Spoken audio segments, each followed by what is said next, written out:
I'm Marie Benard, host of Synchronicity, talk radio for your mind, body, and soul. Join me Mondays at noon as we explore the universal energy that connects us all. Let's discuss our journey of self-discovery, joy, presence, and living with authenticity. We can create positive change in the world, and it starts within each one of us. Synchronicity, talk radio for your mind, body, and soul. Mondays at noon on CITR 101.9 FM, Vancouver.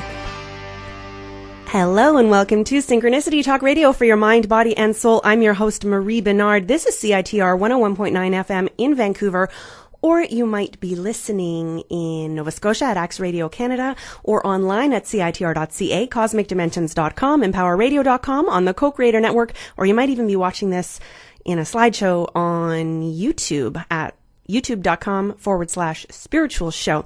So today I'm super excited to speak with Dr. Stan Tatkin. But before we bring him up, I just want to let you know also that one of my previous guests, Dr. Shefali Saberi, is going to be on Oprah's show on May 18th. For the first time ever, they're doing Super Soul Sunday and Life Class. It's going to be running various times throughout the day on May 18th on OWN, as well as on their website. So wherever you are in the world, you don't have to be a subscriber to that network. You can get it on their website. And so I really wanted to bring that in today because I feel like if you've read Dr. Shefali's book, The Conscious Parent, and her newest book, Out of Control, you might not actually need Dr. Stan Tatkin in the future, or maybe your kids won't. So, but we're going to be speaking with Stan in just a moment.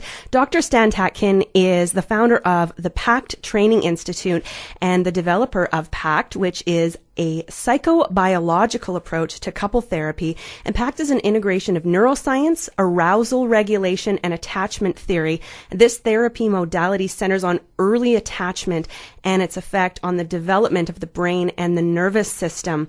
And also, PACT encourages couples to participate in what's called secure functioning relationships, even if the individuals themselves don't have secure attachment. And Dr. Stan is the author of the book Wired for Love, How Understanding Your Partner's Brain and Attachment Style Can Help You Diffuse Conflict and Build a Secure Relationship. And he also has a audio program called Your Brain on Love, and I have been reading and listening to both. I would highly, highly recommend both. I feel like if I'd had this information a few years ago, I'd probably already be happily married. So, and then you wouldn't have to hear me complaining about my dating all the time. So how would that be? Anyway, welcome to this show, Dr. Stan. Hi there, how are you? Great, thanks. How are you? I'm fine. Wonderful. Well, first I want to start things out with reading a quote by the foreword of your book, Wired for Love, was written by Harville Hendricks. And he says, when you make your relationship primary and your needs secondary, you produce the paradoxical effect of getting your needs met in ways they can never be met if you made them primary. Right. And that's really what your work is all about. Dr. Stan, can you give us a little bit of background about what brought you to this? You were working with infant brain development, and then something happened and moved you towards couples therapy. Yeah, I was working with prevention. I wanted to prevent personality disorders, and so I was working with mother-infant pairs and father-infant pairs to do that. I had a lot of background before that, working in hospital inpatient and so on. So I thought, well, the couple is sort of the adult version of the infant mother pair, with some big differences, of course. And I found at the time that I started to do research in this area that the marital outcome studies of the day were very similar in terms of what predicted a good marriage or a good relationship, very similar to that of what predicted a good secure attachment in an infant-parent relationship. And so I went forward with that and started working with adult romantic relationships. Awesome. And so there's talk of personal and societal healing, and that's why I wanted to bring up Dr. Shefali's book in the intro, because the attachments that we have and the way we are in our attachment relationships with our parents as well as with our partners really make us who we are out in the world, too. I mean, if we're a hot mess in our relationships, we're not going to be behaving that well out in the world. Well, generally speaking, and this is, I think, the way many of us in the field think of this. We start off as a duo, as a dyad, a very important dyad. That's the parent-child relationship. But we also started that way too in the beginning, as humans developed. In the dyad situation, the two-person system. The same thing for us today, and. We're hurt in relationships, we're healed in relationships. Hot mess is interesting. This is an ongoing process that has to be done in a love relationship or in a surrogate relationship, like a therapeutic one, or some other relationship where some of this stuff is healed. But there's always hope, and hopefully, people don't avoid being in a relationship because they think they're a hot mess. Many of us think we're a hot mess, and we're not really. Well, thank you for that. And actually, you bring this up, I believe it was in your audio program, Your Brain on Love. You say there's no such thing as a low maintenance person in relationships. Yeah, well, I think, low maintenance, there are lower maintenance type people that seem that way, but I think when we get close to someone and we begin to depend on them and them on us, over time, that idea of low maintenance goes away because we all become burdens after a while. This is just the way life goes. We're going to get sick, we're going to get depressed, we're going to lose our jobs, things are going to happen, and we're no longer that low maintenance person. People look low maintenance from a distance, which is why affairs are so attractive. But get really close to that person and you'll have a similar problem with them. Thank you. Well, Dr. Stan, I really want everyone to read and listen to your book and your program so that they can fully understand this, because there's so many intricacies. But let's talk about some of the main points. Sure. You talk about having this couple bubble. What is that? Well, a couple bubble is basically, sort of a semi-permeable ecosystem. This is the couple's, terrarium, so to speak. It's the air they breathe, the water they drink. It's kind of like being in a foxhole together. Is the couple self-protective?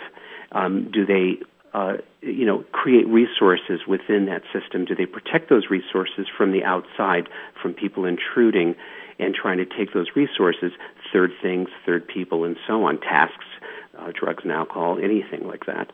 And so this really speaks to the idea that these two people have a reason to be together above and beyond attraction, that they love each other, but that they actually do things for each other that nobody else is willing to do. And this then makes them both a burden, right?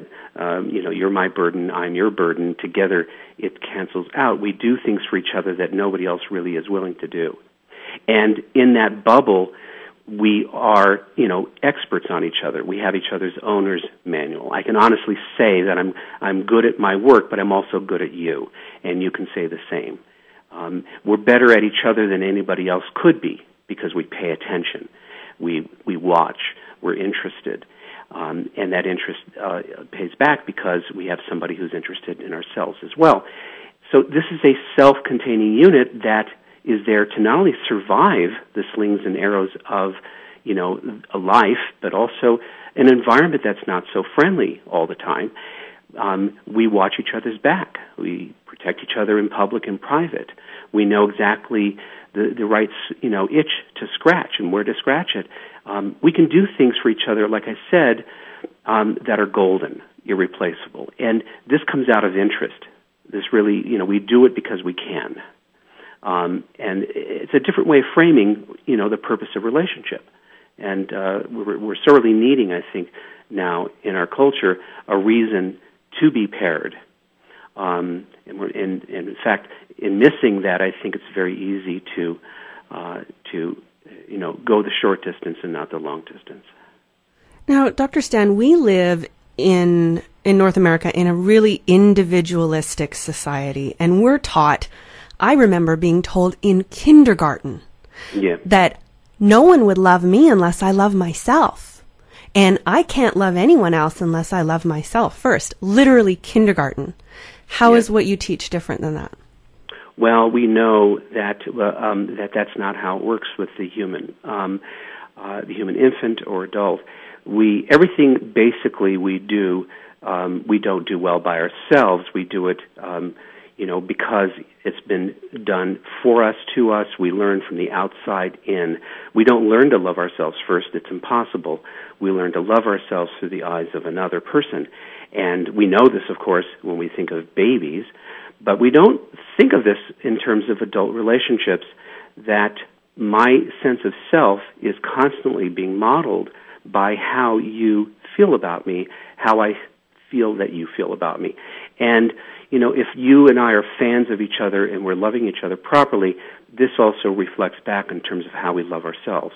So we don't learn to love ourselves in the absence of another person. We do that at the same time. There's no possible way to do that in a cave or through a book or a workshop. You have to do it with another person. And does that make sense? It does, yes. And I'm totally on board with this. I feel like this is what I've been searching for my whole life, and I've actually had people tell me, no, you can't have that. That's too needy. Yeah, there's certain people who we know are going to say that someone's too needy, and that's usually a person who grew up being ashamed of their own neediness in a family where you don't get to be needy. You're supposed to take care of yourself. Don't depend on anybody. That's embarrassing. And these people, are raised in families where performance is at the top of the priority list, appearance and performance, not dependency and not warm, cuddly, fuzzy stuff. So many times the person who is saying you're too needy themselves is actually incredibly needy. They just don't realize it. Yeah, I've actually noticed that, and it's interesting. There's the people who are more aware of how needy they are. Those are the wave people, and the or regular anchor people, and then there's the islands. Those are the ones that aren't very touchy-feely. They are accustomed to taking care of themselves, and they really value that, and they feel that they're really independent. When they feel they're really independent. But their dependence often comes by way of neglect. It's not true independence. Mm-hmm. But the wave that you just mentioned has a similar problem. They think they're better at relationships than they really are, because in some manner they had to take care of a parent when they were younger. They were rewarded for being clingy and dependent and young. And so these are two sides of a very similar coin. And it's interesting because you mentioned in your audio program that most people are the anchor. They're sort of in the middle. That's about 53% of the population? About that, give or take. But then the next highest percentage are islands. And I feel like I'm probably kind of an anchor with quite more of a wave tendency. And especially when I'm in relationship with islands, which I tend to always be in. And that's when I get much more needy, because they're pulling away and I'm like, why are you abandoning me? So it's just so people don't get too carried away. There are dyed-in-the-wool islands, and these are people who want to be in relationship, but they really have a hard time staying and maintaining closeness because they're always in fear of losing their freedom, their independence, their self. And waves, extreme waves, who are always afraid of being abandoned, and certain that as soon as they feel hopefulness, they're going to be, withdrawn from, abandoned, punished, and so on. So they're very angry. But most people are wavish or islandish, and you can be in a relationship with someone who is acting more islandish, more wavish, and that can push you into one area or another, like you're talking about. In your book and your program, in the book, there's actually exercises that you can work on either individually or with your partner.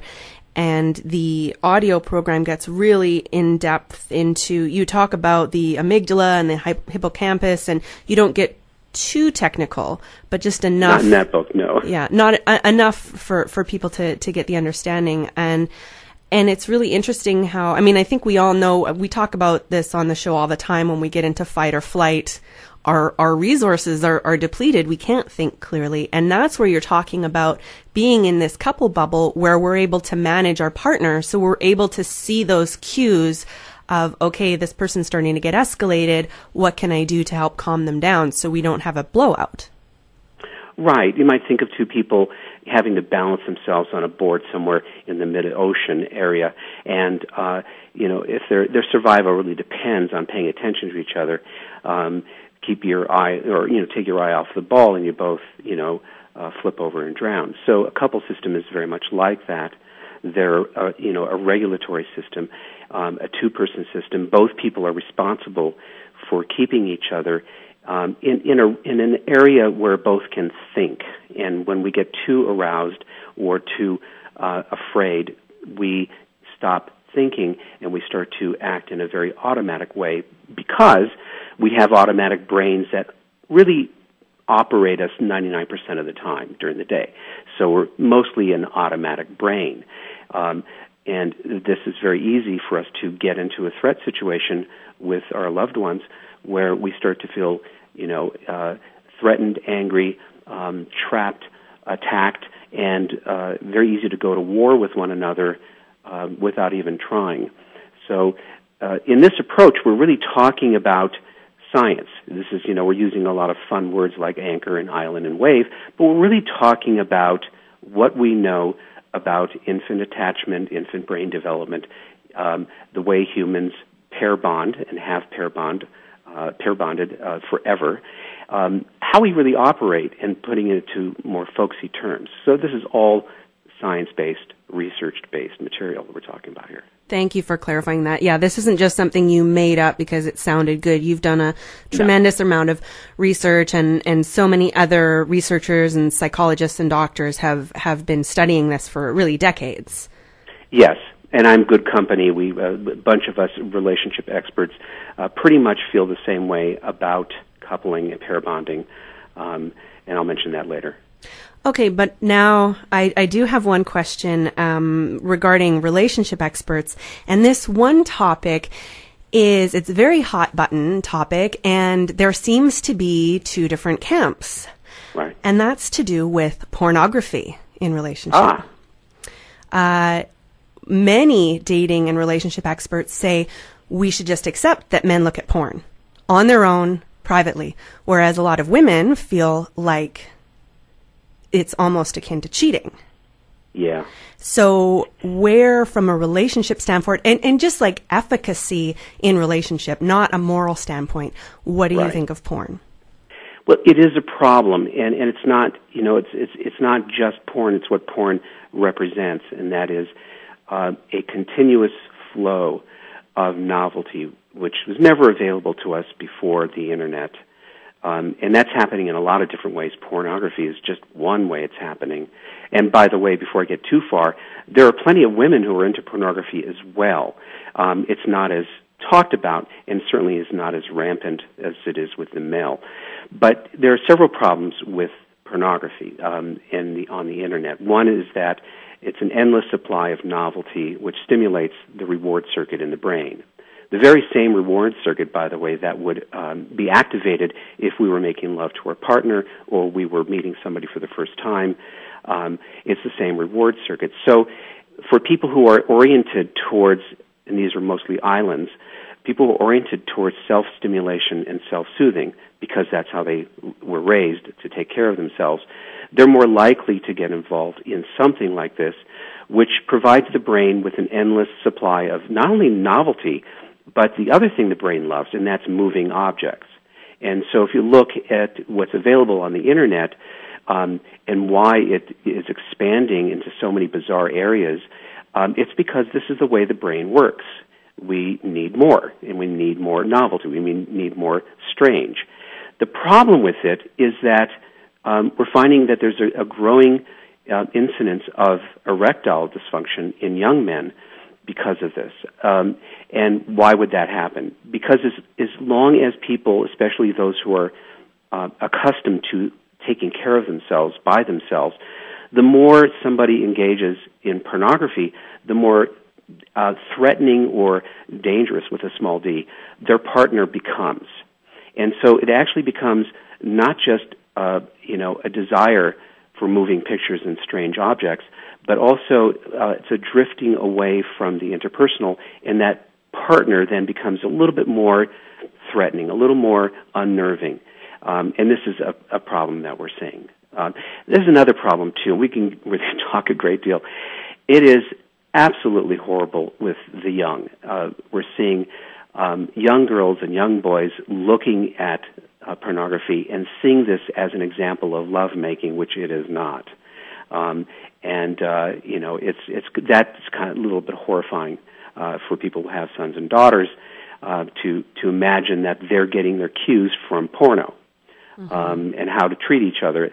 That's another problem too. Oh, I just had this image of something I've seen on the internet of how people are treated in those types of films, and I would never want any. Kids are looking at this and going, "Oh, I guess this is how you do it." Wow, yeah, and I mean it's degrading and cruel in a lot of ways. It is. Yeah, it's really a problem. It's society's problem, but this is part of a bigger problem, and that is an ongoing ability to self-stimulate and self-soothe, not just with pornography, but just any number of things that are out there that's moving people away from eye-to-eye, skin-to-skin, and face-to-face contact. Now, Dr. Stan, we've been taught from quite a young age now, and especially you mentioned children, in this day and age, we're taught that that's the norm. We're taught that we should just accept that, boys will be boys, men are going to look at pornography. And so how do you get your partner on board with this? I mean, really, there is a movement of men who are actually giving up pornography, and over the course of weeks and months, they're actually having much more satisfying sex in real life because they're not so overstimulated by this online representation. But I mean, people are taught that it's normal. So how do you convince someone that maybe it would be better for them to give it up? I think it's the same with everything else, drugs and alcohol, affairs, all other things that intrude on a relationship. Remember I said we were talking about couple bubble, two people in a foxhole together protecting resources. Pornography and such is just another example of a third thing that can intrude on the resources of a couple. So that could be anything. It could be a mother-in-law, it could be a sister, an ex-partner, whatever. So it really is very similar in this sense that the happiness of two people generally is connected to the safety and security they create and maintain in their relationship. Something like this is going to hurt it.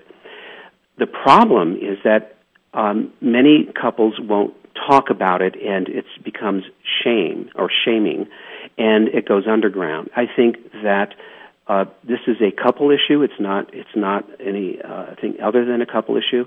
If your guy or girl is spending time with pornography, or you think, talk about it. I mean, but talk about it in a way that doesn't make them not want to talk about it. It's just another thing that people can do that takes away from the time spent with each other. Again, it could be food, it could be anything, but we don't want to make the pornography this big, precious thing when it can be any number of things that people bring in, as a third thing or person into the relationship that destroys the safety and security of it. So I think it's really allowing it to be out in the open and not making it a moralistic issue. Thank you. As long as it's a moralistic issue, people are going to hide and they're not going to talk. Thank you for clarifying that as well, Dr. Stan, that it's not just pornography. You're saying that's the distraction from the relationship. You call it a third, and that could be another person coming in. And we'll talk about that again after the break. It's time for a break right now. We are speaking with Dr. Stan Tatkin. You can find him at stantatkin.com. StanTatkin.com. And Dr. Stan is the author of the book Wired for Love, How Understanding Your Partner's Brain and Attachment Style Can Help You Diffuse Conflict and Build a Secure Relationship, and also the audio program Your Brain on Love. I highly recommend both. Even if you're single or if you're in a relationship, it's just such a good insight, not only into your partner, but into yourself and why you relate in the world the way you do. So we'll be back with more Synchronicity in just a moment. Welcome back to Synchronicity Talk Radio for your mind, body, and soul. I'm your host, Marie Benard, and we are speaking right now with Dr. Stan Tatkin. My girlfriend actually told me about his book, Wired for Love, and the audio program, Your Brain on Love, and I'm so excited that I had a chance to read it and listen. I feel like if I'd had this information a few years ago, it would have changed my relationships so much. So I am really grateful that I had the opportunity to invite Stan on the show, and thank you for accepting. You're welcome. I'm happy to be here. You can call me Stan if you want. Stan. All right. I like Dr. Stan, but okay, I'll Stan. Dr. Stan makes it sound like Dr. Phil, and I'd rather be either Stan or Dr. Tatkin. Oh, okay. Oh, I'm sorry, Dr. Tatkin. Okay. That's okay. I appreciate that. All right. So now there's so many directions we could go with this, but what I'm really wanting to know, and one of the things that's not quite so clear in your book and in your program, is when do you bring this up with a partner? If you're in the dating phase of your relationship, when do you bring this stuff up? Which stuff is that, by the way? Just the agreement of having a partner bubble. And I mean, and there's so much to discuss, but not everyone believes in the partner bubble, especially islands, as well as waves. I think this really speaks to what right now I'm just now writing another book called Wired for Dating, which will be out next year. So I'm addressing this issue now. This matter of dating and when is too soon and what are you looking for and who's the right person. I think this comes down to understanding what values or principles you want to have in a relationship that's a long-term relationship. And, whether you're, this is not so much about, again, attraction, but whether you're with somebody who's willing to play along with you and do the things that you believe are important. Probably not the thing to talk about on a first date, but as you go along, I think the vetting process of a partner, are they someone who is likely to stick around and to want to work together as a team, again, the image of being in a foxhole together, or is this someone who may not be a good person to bet on, maybe has a bad track record, but also doesn't seem to have learned anything from the past. This is also where someone's social network comes in, and I think it's really important that people eventually vet their new partners with their peeps, male and female, and as many as possible, because it's really your social network that's also going to ferret out some of these folks that might be inappropriate. You look good together, you seem happy together, is really an important thing to hear back. But I think this really rests in the individual's understanding of what is important in a long-term relationship, what is necessary, and does that person agree? If they don't agree, then that could be a problem. And Dr. Tatkin, you mention deficits in your audio program, Your Brain on Love, and this is really important because we all have deficits in one area or another. Specifically relating to theory of mind, I've found this a frustration because, and I know generally, in general terms, women tend to be more inclined to research relationships and whatnot. But, I mean, if I was dating someone with very low theory of mind, I'm not going to probably be able to convince him to listen to your program. Well, let me explain first what theory of mind is. Theory of mind has to do with one's ability to be curious about one's own mind. I'm curious about my mind. It starts in childhood, and then that curiosity in my mind also translates into curiosity in your mind. So, I think about myself. I can imagine what it would be like to be another person. I can put myself in your shoes. I would be able to write a diary about myself. People who lack a theory of mind, either because of a brain problem or because of poor development, because their parents didn't really have it, can't do those things. They have a hard time with it. And so that would be certainly something to rule out if you wanted to have someone down the line who could see you and understand you. People with poor theory of mind are fully functional. They can be very successful in their work. It's in love it causes a problem. Very nice people, by the way, can be. It has nothing to do with that, but it does have to do with insight and curiosity and imagination. So, yeah, that could be a showstopper right there if you find that that's a problem. And Dr. Tatkin, also, I'm curious, because you mentioned a number of deficits. There's empathy. Some people have less empathy. For me, I'm huge empathy. I have, I guess, what you'd call thin boundaries. Boundaries, okay. I feel deeply. I'm deeply impacted. Do you get what other people get? Do you have what's called affect contagion? I do if I'm not really mindful of taking care of myself. It's something that Right. I'm working on. I mean, some of these things you can learn and develop, and other things you may have a blockage in your brain. It really depends, right? Right. And with regards to theory of mind or any of these deficits, I'm curious, is this a spectrum, or do you have it or you don't? Well, it's not really known for sure. This is a hard thing to pin down.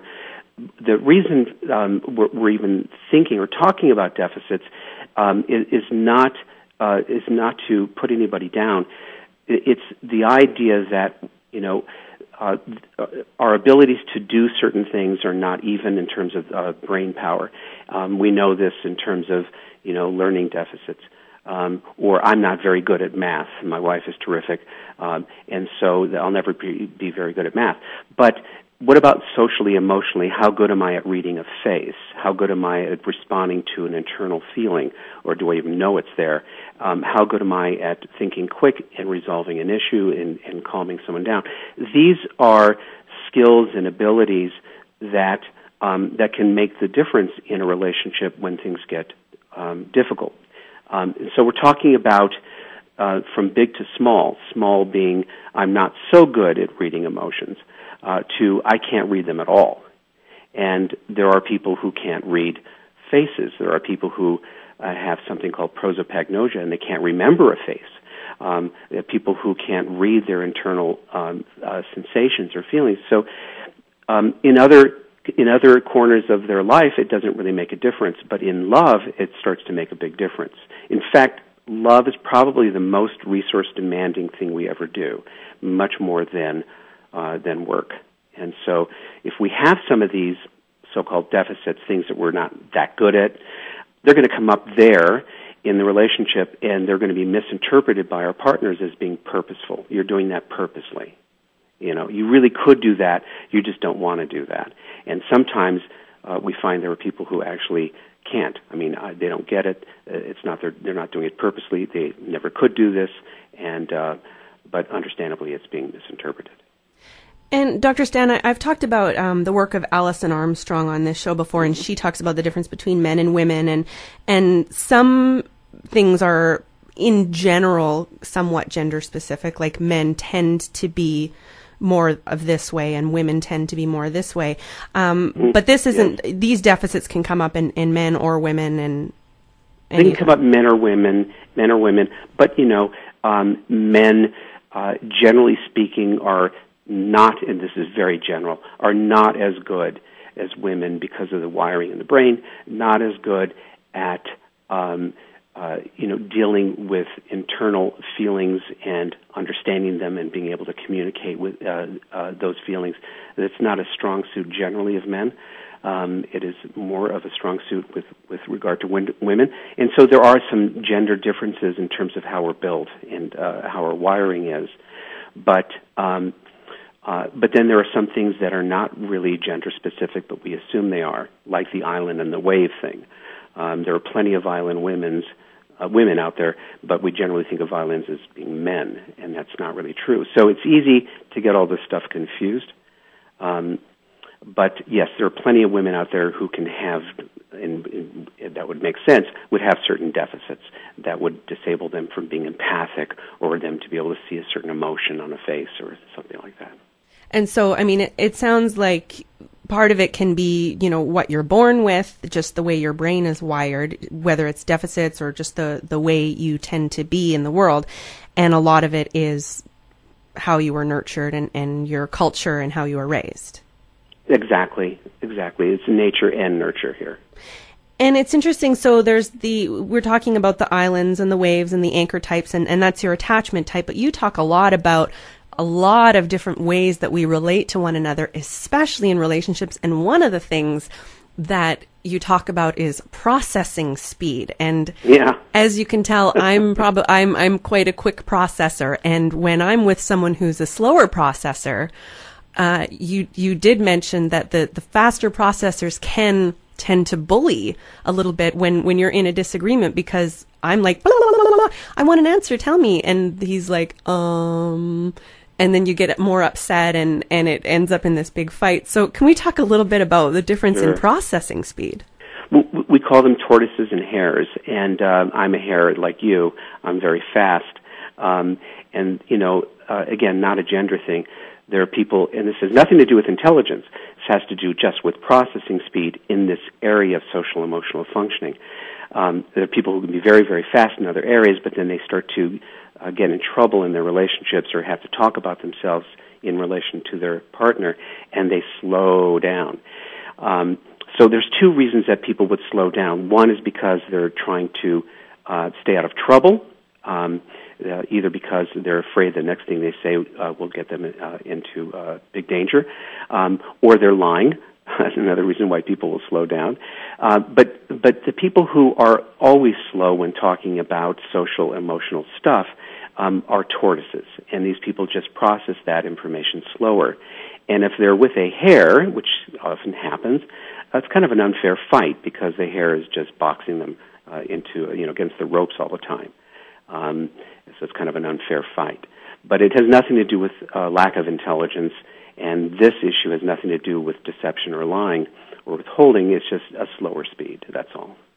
And there's some things like your attachment style, the ideal when if you're wanting a secure relationship, is that over time you want to start having more anchor behaviors so that the two of you can become anchors, so that you're still going to have your natural tendency to be how you are, but you can start to change your behavior within the relationship to a way that's more effective.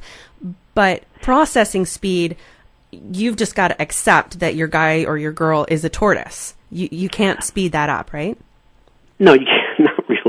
Not really. You can try, but no, not really. And also the same thing with people who are high stimulation people and been that way from birth and come from very high stimulation families.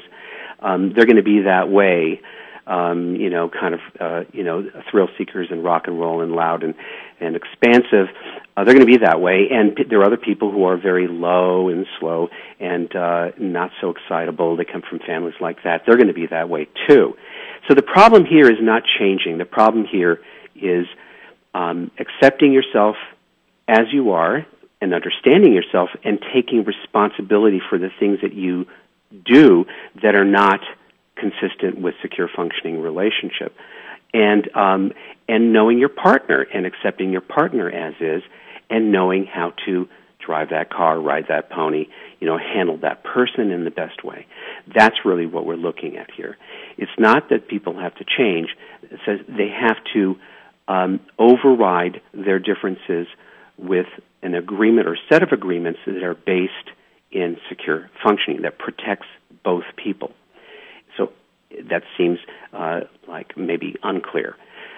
We know that there are systems out there that demand that you look out for your partner, your life depends on your partner, no man left behind, all of this business where the culture demands that you attend to each other and that you're loyal to each other, that you care for each other.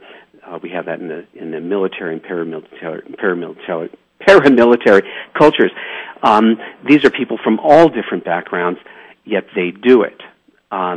And yet we have couples coming together complaining that they're so different and don't seem to be doing this. They don't seem to be in a couple bubble or in the foxhole together. And that's a matter of not getting it. People are not making agreements to do things that are good for both people, to protect each other, above and beyond personality, above and beyond momentary feeling, because to not do that, there are some pretty severe consequences. And I think people mostly are not understanding that. Does that make sense at all? It does. I mean, I'm fully on board with this. I just wish I could get other people on board, because I hear that so many times the whole, the sense of, I'm not ready for a relationship, or you're not ready for a relationship, you're too much of a mess, you're too needy. Not necessarily about me, but just we have this judgment about people for having needs. Like, how dare you have needs? You should be able to take care of yourself. We should be able to be as screwed up as we are and still be in a couple bubble, foxhole together, in a relationship that's built on safety and security. No problem. There's no reason why we shouldn't be able to do that. There is no waiting. This is done in real time. And, people out there can think of it this way. If we were in a war-torn area and bombs were dropping on us, would we be lamenting that we're not with our soulmate? No. We'd be pulling together and taking care of each other because we have to for survival. And we go back to our biology here. Why do mammals pair bond? It's partly to protect the offspring, but also to protect each other from the outside, from predators. We've lost this because we live in a very cushy world right now. But people who understand secure functioning get it eventually, hopefully not too late, and they begin to make these decisions and agreements between each other and grow up. Wonderful. Thank you. Well, we could talk about this all day, but it's time for a break. So we'll be back with more synchronicity in a moment. Right now, we are speaking with Dr. Stan Tatkin. He is the author of Wired for Love, How Understanding Your Partner's Brain and Attachment Style Can Help You Diffuse Conflict and Build a Secure Relationship, as well as the audio program, Your Brain on Love. And it sounds like he's working on a book, Wired for Dating, that's going to come out next year as well. So we will be back with more synchronicity in a moment.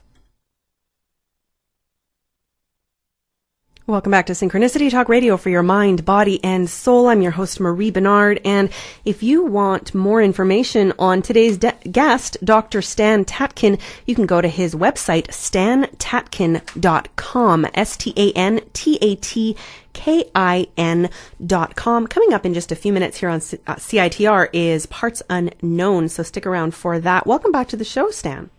Hi. Hi.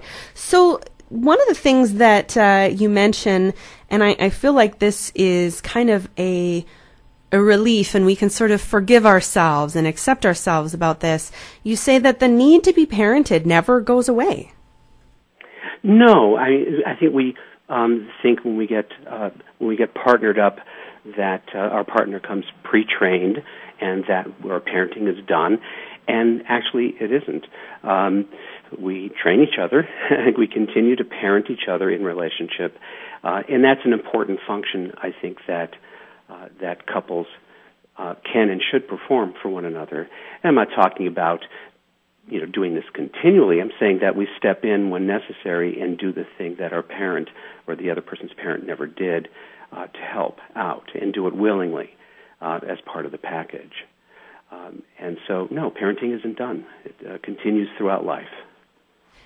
And what about, now, one of the agreements that you suggest, and it sounds like this is optional, is having 24/7 access to your partner. Yeah. We have pithy statements like this that are intended to rile people up a little bit. In other words, things like, is it okay for you guys, the two of you, to be available to each other 24/7?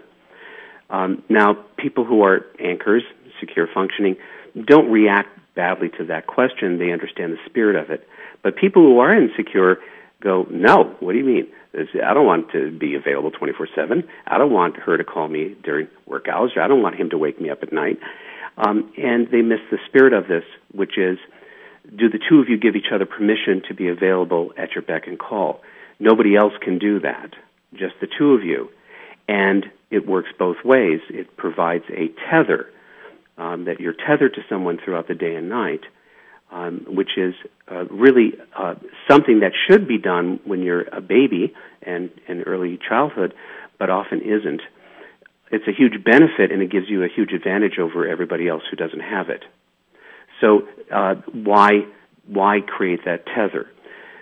Because when you are connected to another person, somebody who is also concerned about you as well, one has more energy, more resources to do other things, such as work, self-improvement, dealing with the kids or difficult people. When people are feeling insecure, they lose those resources, and they become anxious, and they're preoccupied. And it's very hard to do extra things in life. It becomes harder because you're not feeling that there's a secure base there for you every day, at night, in the morning, during the day, and so on. So this is really a question of, would you like that? Would that be important to you? Would that enhance both of your lives? Of course, islands are going to say no. And waves will say, yes, of course, and will appear as if they want to take advantage of 24/7 literally, and nobody really does. The only people who get very, very clingy are the people who are with somebody who somehow sends a signal that they're not available in some way. Now, you mentioned, Dr. Tatkin, the difference, you mentioned the spirit of it. Now, I had that agreement with one partner, and the thing is that I have problems sleeping. And when I wake up, that's it. Like, my day, I'm wrecked. And so my agreement was, if you really need me, you can call me anytime. But if this is something that you just want to complain, like, please consider that I will be racked for at least 1 to 2 days. So consider that before you call me. And this partner would pick up the phone and just call me and wake me up. And it was upsetting because, I feel like it was being taken advantage of. So how do you negotiate around that? Because I don't want to say you can call me anytime and then be upset because it's not, in my mind, significant enough. Because also, I don't know how that is for him. I mean, it may be insignificant to me. It might not be to him. So how do you manage that? Well, because there should be also another principle, and that is, do you guys take care of each other's distress? Am I in service to you when you're in distress, and do I minister to you? So, one rule violates the other. If I do whatever I want, say whatever I want, call you whenever I want, despite the fact that it's distressing to you, then I'm violating another area here, another principle, that I care only about me and I don't care about you. So, this gets complicated because agreements really are complicated. People actually have to mind themselves based on agreements that are good for both of us. So do I want to be putting you out many times, creating stress in you? How is that going to blow back on me? It's going to, because I am putting myself before the relationship. So that's a different discussion. Somebody who's abusing that and is disregarding the fact that this is not important and it's keeping you up and making your day, is really somebody who's putting themselves first or some other issue before the relationship, and that's where you take it up. Okay, great. Thank you. And it sounds like, because I know that if we were in bed together and he had a bad dream, he might wake me up, and it's okay to, like, I could say, okay, like, come here and I'll cuddle you. I could give him that and still go back to sleep, but he would want to, like, hash it out, and I wasn't able to do that without fully being awake, and then I'm up for the day. Yeah. Well, this sounds like a wave to me. Yeah. So much for your island theory. This sounds very wave-ish, that kind of behavior, from what you're describing here. So it sounds like you had a wave there. Okay, good to know. All right. Well, I also wanted to ask. Waves, by the way, have a hard time at night often, because nighttime is a time of separation, and it's the separation that causes anxiety. And so there's often a feature where people at the end of the day or the night, they'll want to turn around and start talking and engaging because the separation is too painful. Mm-hmm. And I recognize that within myself sometimes too. And you mentioned in the book and in the audio program how waves sometimes will start this, like, want to have this deep conversation at, 10 o'clock at night. And it's a way, or they'll pick a fight because it's their way of trying to connect, but they're not able to vocalize that. Right. And if you understand how that person works, there's probably a way to help them and to help yourself, as they have to do for you as well, right? It has to go both ways. Exactly. And now I want to touch on something. You actually briefly mentioned that this is possible. It's possible to have a secure functioning relationship within a platonic friendship. Yes. Now, with regards to the couple bubble and you want to put your romantic partner, assuming you have this agreement with them, that the relationship comes first. So what if you have this friendship and then one of you gets into a relationship? How does that agreement work and change? Well, can you give me an example? What do you mean a friendship and one of you gets into a relationship? Okay, so I actually have this in my life. My very best friend in the whole world, we've been friends for like 10 years, and we are, I wouldn't say we're completely effective with this secure functioning, but we have each other's back. We're like family. Right. When I had a new boyfriend, I let my boyfriend know that, my friend was feeling a bit insecure and I was going to have to give him a little bit more attention. But when he went off and had a new girlfriend, it created a whole bunch of problems with the girlfriend. I still haven't met her after, it's been a couple years now. And so anyway, like it's sort of like this battle between the best friend and the new partner. So how do you navigate that without, tipping over the cart? Well, I think this really speaks to, the primacy of attachment relationships and how dyadic we really are. So you and I are good friends, good buddies, and we're best of friends. We're creating a primary attachment relationship between the two of us, and then one of us finds another partner that is romantic. It's going to be the same as if you and I were romantically involved. And the reason it's the same is because there isn't room in a dyadic relationship for threes, and that other person is a threat. And unfortunately, there is some breaking of bonds when one relationship is now having to lower itself in value to the new one, which is the romantic relationship. So here, this can happen in families. It can happen with siblings. I'm mad at you because you're leaving and you're getting married. We were so close. This is sort of the nature of our condition of our relationships, that we feel this loss really very deeply, and it's not always easy to just say, "Oh, sure, go ahead." Be happy with this new person. There's envy and jealousy and anger about being, having something ripped apart. And as long as that's understood and not dismissed, I think then people can act in an empathic way toward each other. But this, I think, is just normal. You hear about it all the time. Twosomes become very important and very exclusive, as I think we're wired to have them.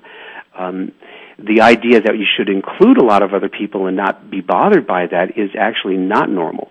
We're not that way. We don't do polyamory very well as a species. We don't do thirds very well as a species. We're very dyadic in that sense. So it is a problem, but ultimately, if the romantic couple, which is the new one, is doing it right, then they're managing everybody else properly, hopefully not cutting people off, but not also letting them intrude on the couple system. Yeah, so just to clarify, you're not saying a couple bubble means you guys have no friends or no life outside of each other. No. The couple is the new system that is a leader basically for everyone around.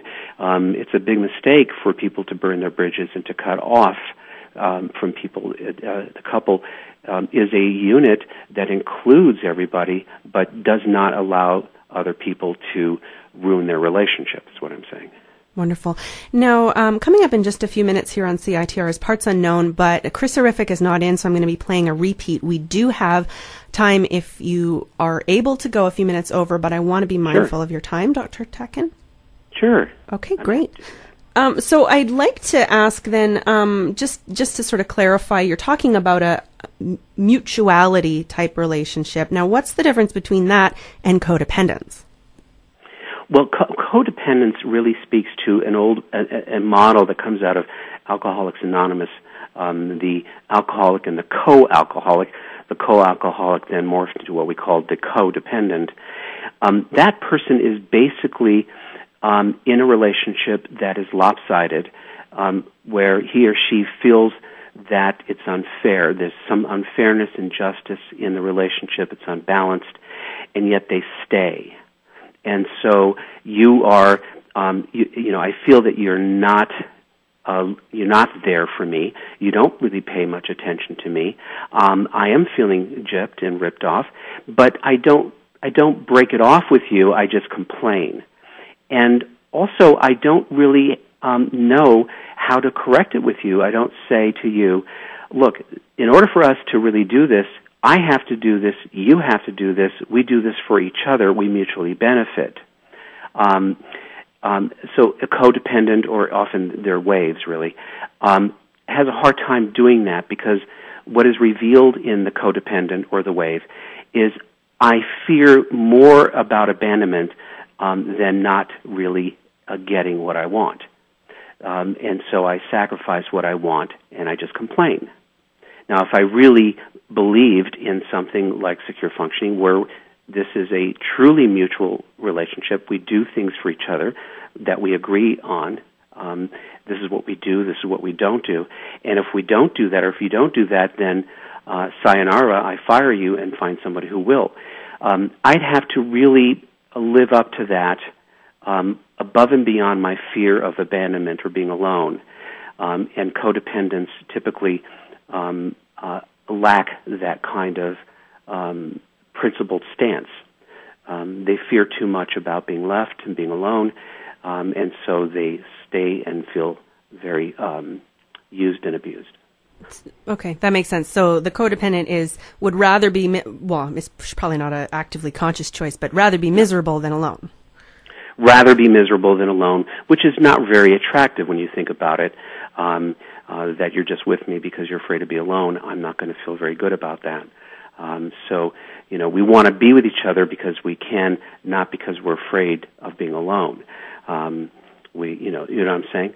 So we're doing this because we actually serve something. We serve something, that is the relationship, and we both put money into that kitty, and we both have to invest in this thing. If one of us doesn't, then it's not really equitable. It's not really mutual.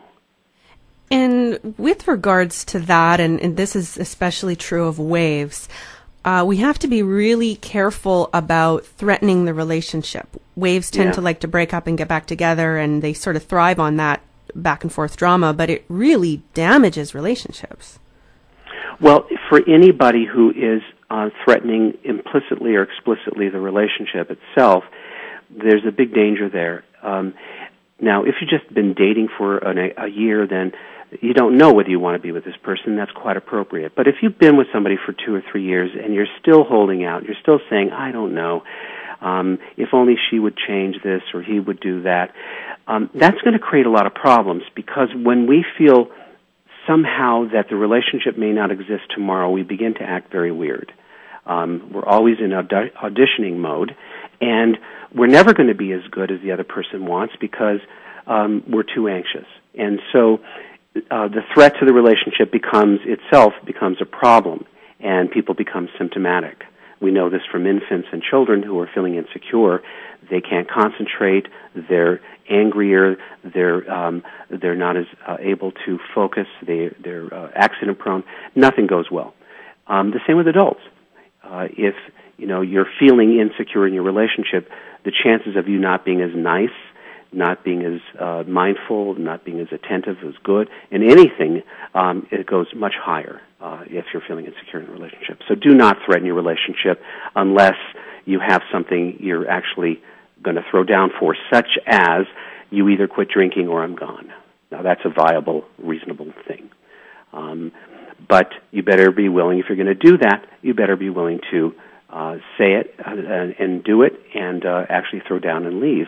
But if it is just a threat, it's going to cause lots of trouble for both of you.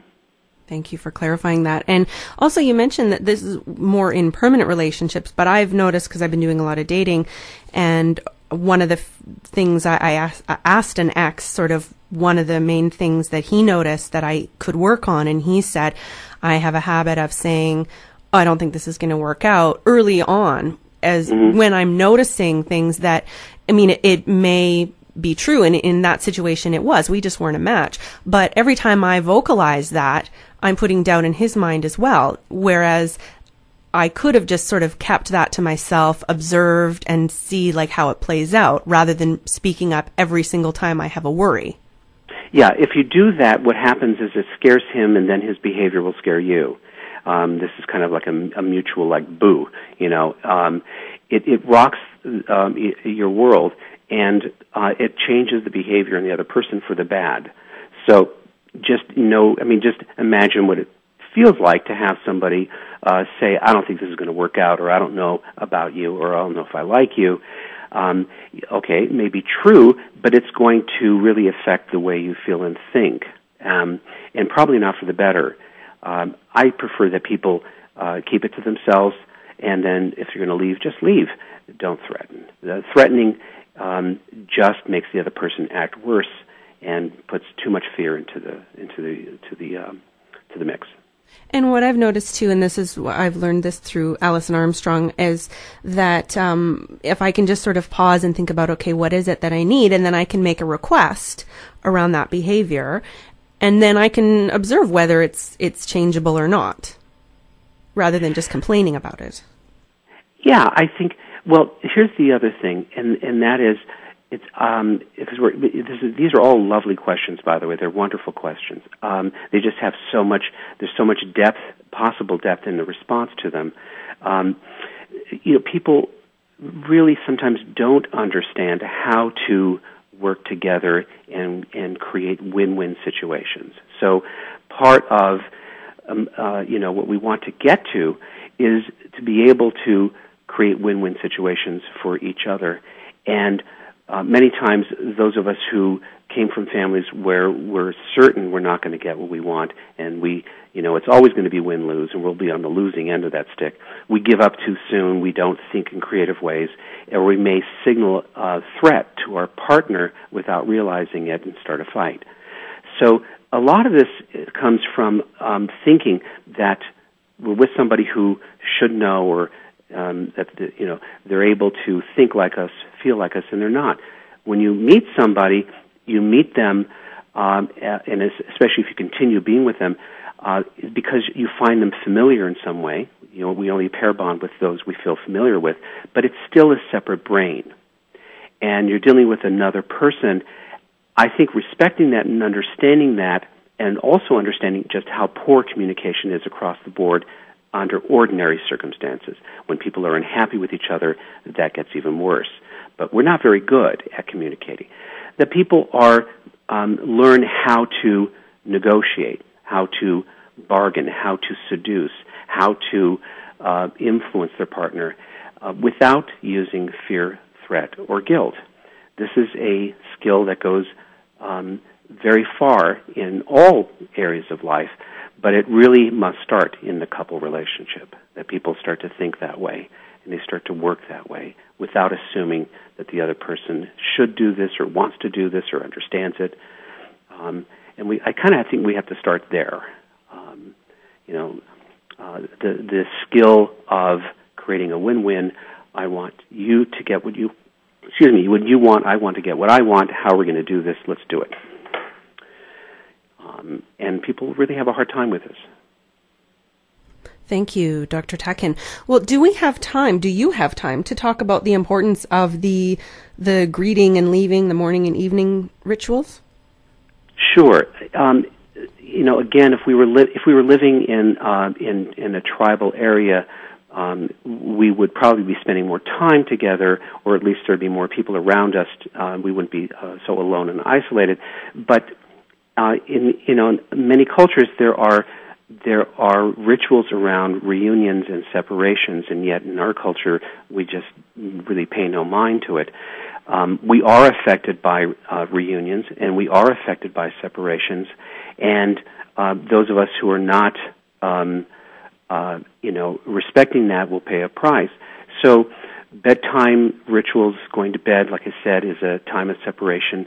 It's important that people put each other to bed at night just as it was when we were children, that they wake up together in the morning just as it was as we were children, and that when we've separated, that we reunite properly, and not just, assume that the other person is okay or we're okay after being away at school or at the office, whatever. When you come home, you do a proper embrace, look in each other's eyes, even for a few moments, and then go about your business. Lots of fights, lots of problems are solved when people actually reunite properly. Just spend even a minute to do this. And again, it has to do with our nervous systems, our perceptions about separations, and it's time well spent to solve and to prevent a lot of trouble, to just reunite properly. In the eyes, look in the eyes, embrace, some kind of skin-to-skin or eye-to-eye contact, sustained for just even a minute or two, and then go about your business. I actually noticed this the other day. I had seen a really close friend, who's also an ex, 2 days in a row over the weekend. And the first day we had taken time to say goodbye, and there was no rush. The second day we were on the train together, and we got off at different stops. So it was a quick, no eye contact, give me a hug, see you later, boom, gone. And I noticed that I actually felt a little bit off for the rest of the day. Yeah. It does affect us, and I think this comes from a not understanding of how important human relationships really are to us. In our fast-moving culture, and especially a culture that prides itself on independence and autonomy, there is a price that we pay here. And, again, it doesn't take very much to do a proper goodbye, and even more importantly, a proper hello. And I think in other parts of the world they do this and they understand it quite well. I think that understanding needs to come here a bit. That our day does not go as well when the people most important to us leave without saying goodbye, come in without an embrace. We're just not as good. And if people want to try this for themselves, all they have to do is be aware of it and see what it's like. Do your own science experiment. What it's like during separations. A lot of people are just not aware that they're feeling low after they separate, especially if they don't separate properly. But you feel low anyway. And maybe you feel anxious on reunion. Maybe you get angry one gets angry on your reunion. Maybe one just wants to hide, not reunite. All of these are still reactions to a human need to reconnect after disconnecting. So people can try their own little science experiment and see how it feels. You already did, and you know how it doesn't feel very good. No, I notice I'm going to be much more mindful in with friends too. I have a really close friend from broadcasting school, and they actually, it's funny because I used to always walk away and say goodbye, and they told me one day, they're like, Marie, I don't know if you know this, but in our family we have this thing where as we're walking away, we keep looking back periodically and wave until we're out of sight. That's funny. And so now I do that with them, but it felt so weird to me, but now that I do it with them, it is that way of that separation ritual, and you do feel like you're cared for as they're still standing there watching you go.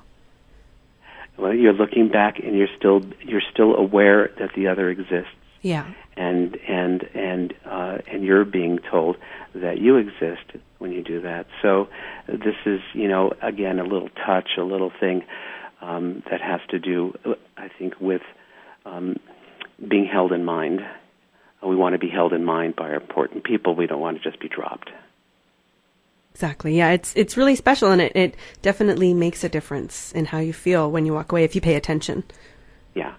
And keep in mind, for those people who are out there and have islands in their lives, don't be mad at them. They just don't get it. They don't understand. Get them to do it, and tell them that's good for them too. This is how it gets, into the system, is through, through in a loving way, not an angry way. So a lot of people just don't know this. They're not accustomed to it. Nobody did it for them and their family. That's not how their family culture worked. They're just doing what they know. It's not purposeful. It's not being done to you. They're just doing it and not aware. So, yeah. Wonderful. Well, Dr. Tatkin, you have been so generous with your time. Thank you. I want to be mindful of your time, and I'm just wondering if there's anything that you'd really like to focus on that I haven't mentioned, or how would you like to close the show? Well, people I mentioned about a couple experts, myself, my wife Tracy, people like Harville Hendricks has really started this movement called Relationships First, relationshipsfirst.org. It's a nonprofit worldwide movement, science-based, to change the course of relationships, the way we're kind of moving in the world, to make relationships be important. And so Harville Hendricks, his wife Helen Hunt, but also other famous people like Dan Siegel, Sue Johnson, Alanis Morissette, John Gottman. A lot of us are all together here on this board. We're founders of this nonprofit called relationshipsfirst.org. If people are interested, go to the site and say, I'm in, and you'll be part of this movement. Awesome. And Dr. Tatkin, where is the best place for people to purchase your book, Wired for Love, or your audio program, Your Brain on Love? Well, I think the books are available everywhere, Amazon, bookstores, and Your Brain on Love is a 6 CD set. You can download it from our site if you're wanting CEUs. We can provide that for you, or through audible.com, or through soundstrue.com. You can also buy the CD set on Amazon, but if you're like me, I like downloading stuff. Yeah, I have it on my iPod. It's really helpful. Yeah, it's easier. I like it. Cool. And is there anything else you'd like to add before we say goodbye? No, Marie. This was really delightful. I'm so curious. May I ask you a personal question? Sure. How old are you? 35. You're 35. Okay. Well, I really hope you find somebody that's wonderful to you. You sound so delightful. Aw, thank you. That makes me really feel happy. Thank you. I'd like to see you very happy and in a good relationship. Aw, thank you. Well, we'll definitely have to stay in touch. I'm going to have to read your book, Wired for Dating. Yeah, I'm still on chapter 1. Okay. Well, I'll probably be bugging you. Are you done yet? I have a lot of people bugging me at the moment. All right. Well, thank you again so much for your time, Dr. Tatkin. And it's www.stantatkin, STANTATKIN.com if you want more information on Dr. Tatkin. Thank you again for your time. Thank you, sweetheart. Thanks. Take care. Have a wonderful day. Bye. So again, that was Dr. Stan Tatkin. He's the author of Wired for Love, How Understanding Your Partner's Brain and Attachment Style Can Help You Diffuse Conflict and Build a Secure Relationship, as well as his 6 CD set, Your Brain on Love. Both are fabulous. They have a little bit of overlap, but they are quite different. The book has exercises, and the 6 CD set goes into a lot more in-depth into all of these techniques and theories, as well as much, much more than we were able to cover, obviously, in an hour-long show. So again, thank you for your time, Dr. Tatkin. I'll be back with more Synchronicity Talk Radio for your mind, body, and soul next Monday. Please visit my website, spiritualshow.com, if you want more information about my show. Thank you so much for your time. I want to send you lots and lots of love. Up next here on CITR is Parts Unknown. Be well. Love you so much. Namaste.